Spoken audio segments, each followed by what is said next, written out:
సభలు పెట్టి సర్టిఫికెట్లు పంచలేదు, ఫ్రంట్ పేజీలో యాడ్ చేయలేదు. మేము చేసిన తప్పు అది. గోబెల్స్ గోరి నుంచి లేచి వచ్చినట్టు పని కట్టుకొని ప్రాపగాండా చేసినారు.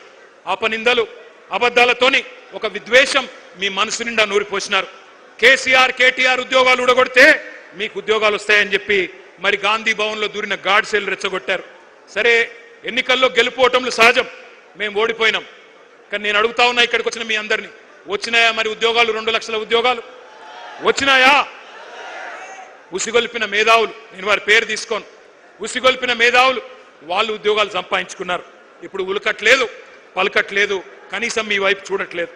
సామాజిక న్యాయం అని కోతలు కోసిన వాళ్ళు ఇవాళ మరి బహుజన విద్యార్థులకు, ఎస్సీ ఎస్టీ బీసీ విద్యార్థులకు గొంతు కోసే విధంగా జీవో నెంబర్ 29 తెస్తే దాని మీద మాట్లాడరు. పోరాటం మళ్ళీ చేస్తున్నది బీఆర్ఎస్ పార్టీ మాత్రమే. జీవో నెంబర్ 46 మీద పోరాటం చేస్తున్నది మళ్ళీ మా తమ్ముడు రాకేష్ రెడ్డి నాయకత్వంలో మళ్ళీ మీరు మాత్రమే. అందుకే నేను అంటా ఉన్నా, 1, 2 కాదు, ఈ 2.5 సంవత్సరాలలో ఎక్కడ ఎవరికి ఏ అన్యాయం జరిగినా నిలబడ్డది మనం, కలబడ్డది మనం, ప్రభుత్వంతో తలపడ్డది మనం.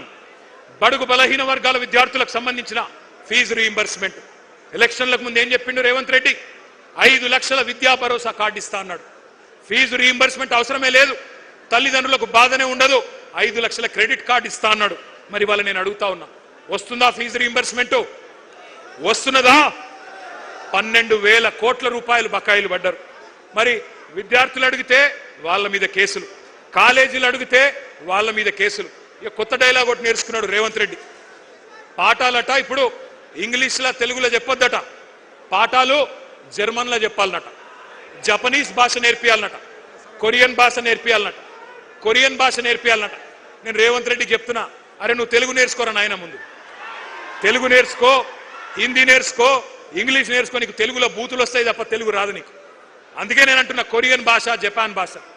నేను అడుగుతున్నా, తెలివైనోడైతే తెలివి ఉన్నోడైతే టీచర్లను అంటున్నావు జపనీస్ నేర్పండి, కొరియన్ నేర్పండి అని. వాళ్ళకు వచ్చా ముందు టీచర్లకు నేర్పడానికి రావాలన్నా వద్దా జపనీస్ కొరియన్? అది లేదంట, కానీ నేర్పాలంటున్నాడు. ఎట్లా ఉంది ఇవాళ రాష్ట్రంలో పరిస్థితి అంటే, కాలేజీ పిల్లలు ఫీజు బకాయింపులు అడిగితే బెదిరింపులు, కాలేజీ యాజమాన్యాలు ఫీజు రింబర్స్మెంట్ ఇవన్నా అంటే వాళ్ళ మీద విజిలెన్స్ దాడులు, రిటైర్డ్ ఇంజనీర్లు మాట్లాడితే చెర్లపల్లి జైలు వేస్తా అంటాడు, వాతావరణ శాస్త్రవేత్తలు ఎల్నినో వస్తుంది అంటే బెల్ట్ ట్రీట్మెంట్ ఇస్తా అంటాడు, కాలేజీ వాళ్ళు ఫీజులు అడిగితే విజిలెన్స్ దాడులు, ఇక ఉద్యోగులు డిఏలు అడిగితే వాళ్ళ మీద ఏసీబీ రైడ్లు, ఎస్బీఐని బెదిరిస్తా, ఎల్ఎన్టీని బెదిరిస్తా, నేనే రాజు, నేనే మంత్రి, నేనే హిట్లర్ అని బట్లర్ మాటలు మాట్లాడుతున్నాడు ఈ చిల్లర నాయకుడు.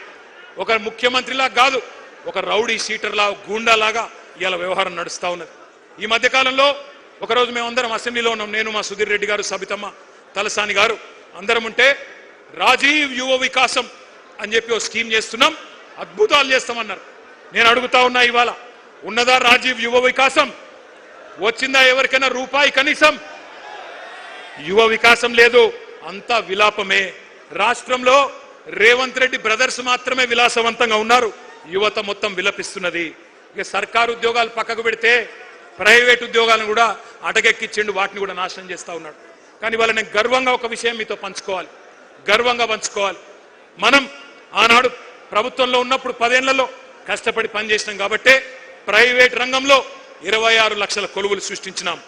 3,23,000 ఐటీ ఉద్యోగాలు ఉంటే హైదరాబాద్లో 9,46,000 పెంచిన ఘనత కేసీఆర్ ప్రభుత్వానిది.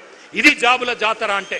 అట్లాగే ఇండియాలో ప్రతి 3 సాఫ్ట్వేర్ జాబ్స్ కొత్తగా వస్తుంటే ఒకటి హైదరాబాద్లోనే మరి సృష్టించినామంటే ఏ రకంగా ఐటీ రంగం మెరుపు వేగంతో దూసుకుపోయిందో ఒక్కసారి ఆలోచన చేయండి. మనం చిల్లర మాటలు మాట్లాడలేదు, ఉల్ఫా మాటలు మాట్లాడలేదు, ఉన్మాదపు చర్యలు చేయలేదు, ఊహలకు రెక్కలిచ్చి ఆలోచనలు ఆవిష్కరణలుగా మార్చే గొప్ప వేదికలు, ఒక టీ హబ్, ఒక టీ వర్క్స్ సృష్టించినాం. ఇప్పుడే మా వాళ్ళు చెప్తా ఉన్నారు ఇక్కడికి వస్తుంటే, మీ అందరు కూడా ఒక్కసారి జాగ్రత్తగా వినాలా.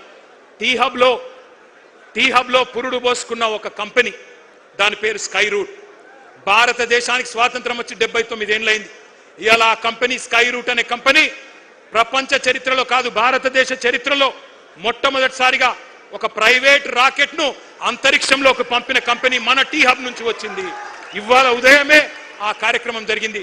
ఒకసారి గట్టిగా స్కై రూట్ వాళ్ళకి చప్పట్లతో అభినందనలు చెప్పాలని చెప్పి కూడా నేను కోరుతా ఉన్నా. మనం గుడ్లు బీకి గోటీలు ఆడతామని చెప్పలేదు, చిచ్చోర మాటలు చెప్పలేదు. గూగుల్, యాపిల్ ఇటువంటి సంస్థలను రప్పించే ప్రయత్నం చేసినాం. పేగులు తీసి మెడలేసుకుంటాని ఫాల్తూ వాగుడు వాగలేదు. ఫాక్స్కాన్, అమెజాన్ లాంటి దిగ్గజాలను తెచ్చినాం. నిన్న రేవంత్ రెడ్డి గారు ఒకటే రోజు అమెజాన్కు రిబ్బన్ కట్ చేసిండు, అమర్ రాజా బ్యాటరీస్కి రిబ్బన్ కట్ చేసిండు. ఎవరు తెచ్చిండ్రు అవి? కేసీఆర్ ప్రభుత్వం కాదా? మనం కట్టిన ఫ్లైఓవర్లకు సున్నం పూస్తాడు, మనం తెచ్చిన కంపెనీలకు రిబ్బన్లు కట్ చేస్తాడు. ఆడ స్టేజ్ ఎక్కంగానే వెనుకకెళ్ళి పాట పెట్టాలన్నట, పాట పెట్టకపోతే స్టేజ్ ఎక్కుతలేడు. ఈ చిల్లర నాయకుడు, ఒక ముఠా నాయకుడు ఇవాళ ముఖ్యమంత్రి అయ్యి మరి ఫ్యూచర్ సిటీ పేరిట భూ దందాలు చేస్తున్నాడు, భూ బాగోతాలు చేస్తూ ఉన్నాడు. నేను అందుకే మిమ్మల్ని అంటా ఉన్నా, ఇవాళ కాంగ్రెస్ పాలసీ ఒకటే, ఏ కంపెనీ పోతేంది, ఎవడు ఉంటే ఏంది, ఎవడు బతికితేంది, ఎవడు చస్తేంది, ఏ జాబులు పోతే ఏమి, ఎవరికి జాబులు రాకపోతేమి, మనకు కమిషన్లే ముఖ్యం అని చెప్పి ఇవాళ ముందుకు పోతా ఉన్నారు. చందాల దందాలు నడుస్తున్నాయి, ఇయ్యకపోతే తలకు తుపాకులు పెడుతున్నారు కాంగ్రెస్ వాళ్ళు.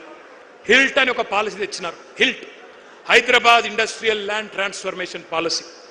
ఉన్న పరిశ్రమలు మూసేయండి, పర్సంటేజ్లు మాకు ఇవ్వండి, మూటలు ఇవ్వండి, మీరు మాల్స్ కట్టుకోండి, టవర్స్ కట్టుకోండి అని హైదరాబాద్లో 10,000 ఎకరాలకు ఇవాళ మంగళం పాడే ప్రయత్నం, వాటిని మొత్తం అన్నదమ్ములకు, అస్మదీయులకు కట్టబెట్టే ప్రయత్నం చేస్తూ ఉన్నాడు. ఒక్క మాట మాత్రం నేను అడుగుతా ఉన్నా, ఆలోచించమని కోరుతా ఉన్నా. కంపెనీలు పోతుంటే, ఇక్కడి నుంచి తరలిపోతుంటే మరి వాటిని ఆపలేని అసమర్థులను మాత్రమే కాదు, వాటిని ఎత్తుకపోతున్న వాళ్ళని కూడా మనం ప్రశ్నించాల్సిన అవసరం ఉంది. తెలంగాణ ప్రయోజనాల గురించి గట్టిగా మాట్లాడితే ప్రాంతీయవాదం అని మాట్లాడుతున్నారు. మరి నేను అడుగుతున్న భారతీయ జనతా పార్టీని, ఇక్కడున్న కంపెనీలను గుజరాత్కు తరలిస్తుంటే, ఎత్తుకపోతుంటే, గద్దల్లాగా తన్నుకపోతుంటే అది జాతీయవాదం అవుతుందా? బీజేపీకి సిగ్గుందా?